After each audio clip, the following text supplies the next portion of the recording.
সাংখ্যিকতা আৰু সাক্ষৰতাৰ TLM মেলা অনুষ্ঠিত হৈছিল নেতাজী বিদ্যালয়টো। দৃষ্টিনন্দন নেতাজী বিদ্যালয়ৰ চৌপাশত সমবেত হৈছিল প'ল' গ্ৰাউণ্ড ক্লাষ্টাৰৰ শিক্ষাগুৰুসকল।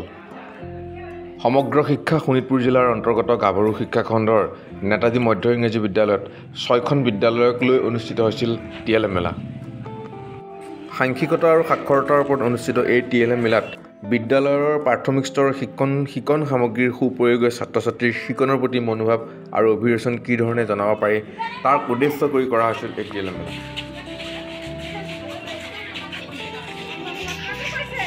এইফালে ৰাস্তাই যোৱা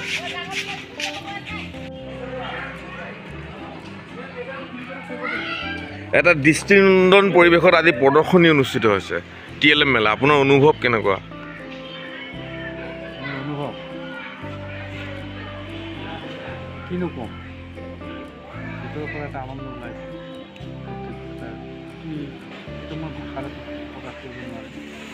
মানে শিক্ষাগুৰুসকলে যিবোৰ মানুহে ভাবে যে অব্যৱহৃত সামগ্ৰী সেইবোৰ ব্যৱহাৰ কৰি ছাত্ৰ ছাত্ৰীসকলক শিক্ষাৰ সমল তৈয়াৰ কৰি দিছে। এটা ইনোভেটিভ প্ৰচেষ্টা আৰু মই আশা ৰাখিম শিক্ষাগুৰুসকলে এই প্ৰচেষ্টা যে আৰম্ভ হৈছে এই আৰম্ভণিটো এনেকুৱা এটা পৰ্যায়ত লৈ যাব পাৰে যাতে অসম দেশৰ ভিতৰত জিলিকে আৰু দেশ আন্তঃৰাষ্ট্ৰীয় পৰ্যায়ত জিলিকে। এই আমাৰ এই ষ্টুডেণ্টৰ দ্বাৰা ভৱিষ্যত নাগৰিক আৰু এই আমাৰ চৰকাৰৰ ফালৰ পৰা যি প্ৰচেষ্টা লৈছে বা শিক্ষকসকল যি সঁহাৰি জনাইছে সঁচাকৈ। প'ল' গ্ৰাউণ্ড সমল কেন্দ্ৰৰ আমন্ত্ৰণ মৰ্মে মাজগাঁও সমল কেন্দ্ৰৰ শিক্ষাগুৰু অৱনী বৰাদেৱে এই TLM মেলাত বিচাৰকৰ দায়িত্ব পালন কৰি সাংখ্যিকতা আৰু সাক্ষৰতাৰ ওপৰত বিজয়ী প্ৰতিযোগীসকলক বঁটা প্ৰদান কৰে। শিকন হৈছে সাফল্য প্ৰদৰ্শনৰ প্ৰধান ক্ষেত্ৰ আৰু ই শিক্ষাৰ্থীৰ আটাইতকৈ গুৰুত্বপূৰ্ণ সাফল্য প্ৰাপ্তিৰ নিৰ্ধাৰক।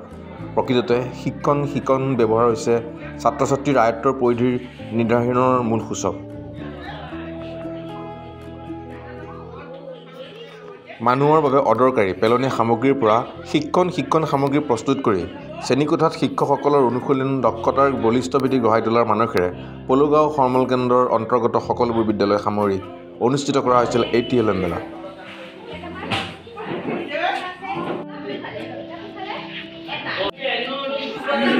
কেনেকুৱা অনুভৱ হৈছে আজি? সঁচাকৈ বৰ ভাল লাগিছে। সোমাই আহিয়ে দেখিছোঁ এটা সুন্দৰ পৰিৱেশ, ৰংচঙীয়া পৰিৱেশ আৰু যিটো উদ্দেশ্য লৈ এই প্ৰতিযোগিতাখন অনুষ্ঠিত কৰা হৈছে মই ভাবিছোঁ সঁচাকৈ সফল হ'ব।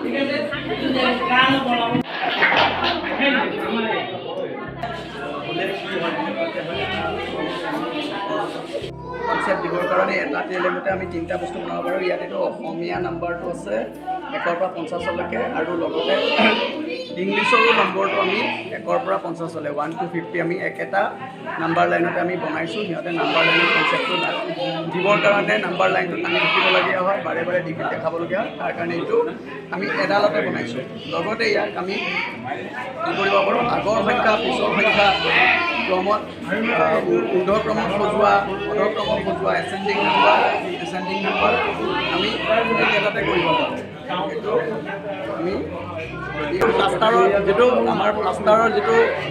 ৰোল থাকে সেই বস্তুটোৱে শেষ হৈ যোৱাৰ পিছত আমি এই ৰোলটোকে পেপাৰ কাট কৰি পেলাই কৰিছোঁ যাতে সেইটো তেতিয়া সিহঁতক আমি কৰিব পাৰোঁ। এনেকৈ এই বস্তুটো এটা ষ্টিকাৰ লগাই দিলোঁ।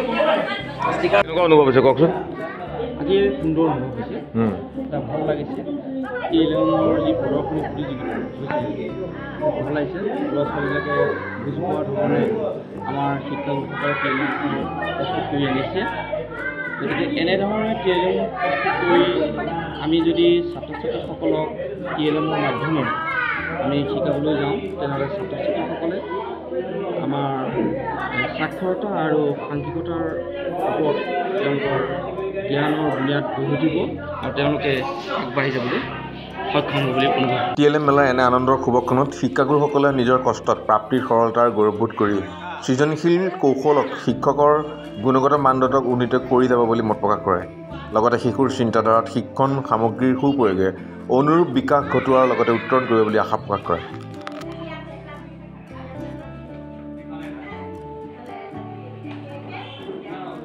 কেনেকুৱা অনুভৱ হৈছে আজি কি ক'ব? ভাল লাগিছে এইটো বনাই পেলাই আৰু টাইমটো অলপ কম হৈছে টাইম বেছি থাকিলে আৰু অলপ কিবা ভাবিব সময় পালে ভাল আছে ল'ৰাটোতো যি আহিছে মনত বনাই দিছোঁ এই FLN যে যিবোৰ আমাৰ প্ৰশিক্ষণ হৈ থাকে তাৰ আজি ফলপ্ৰসূ হৈছে চাগে 100%। কেনেকুৱা লাগিছে আজি আপোনাৰ আজি আমাৰ বহুত আনন্দ লাগিছে আৰু এইবাৰ আমি প্ৰথম পাইছোঁ এইটো ল'ৰা ছোৱালীক আমি ইয়াৰ পৰা আমি ল'ৰা ছোৱালীক বিভিন্ন ধৰণৰ শিক্ষা আনন্দ উৎসাহ এবং বিদ্যালয়মুখী কৰিব পাৰিম ডেইলিৰ উপস্থিতি বৰ্তমান কমি আছে আৰু উপস্থিতি এইটো ফলত এইটোৰ ক্ষেত্ৰত ল'ৰা ছোৱালীৰ আগ্ৰহ বাঢ়িব বিদ্যালয়ৰ উপস্থিতি বাঢ়িব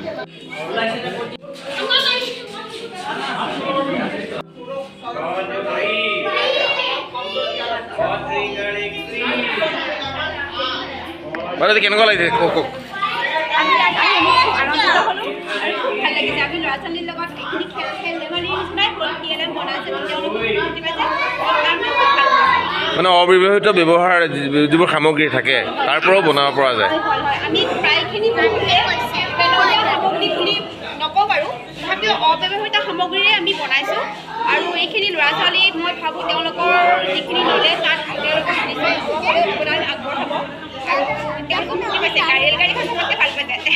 মানে কোনো এটা সামগ্ৰীয়ে পেলনীয়া নহয় মানে বঢ়িয়া বঢ়িয়া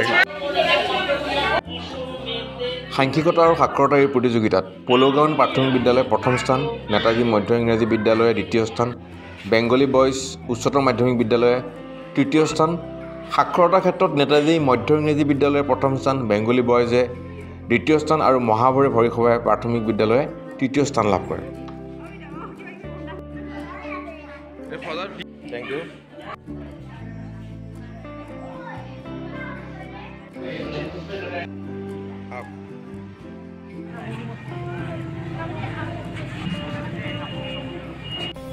তেখেতৰ আসনখনটো অনুৰোধ জনাইছোঁ আৰু আপোনালোকক উদ্দেশ্যি অভিভাৱক বক্তব্য প্ৰদান কৰিবলৈ নমস্কাৰ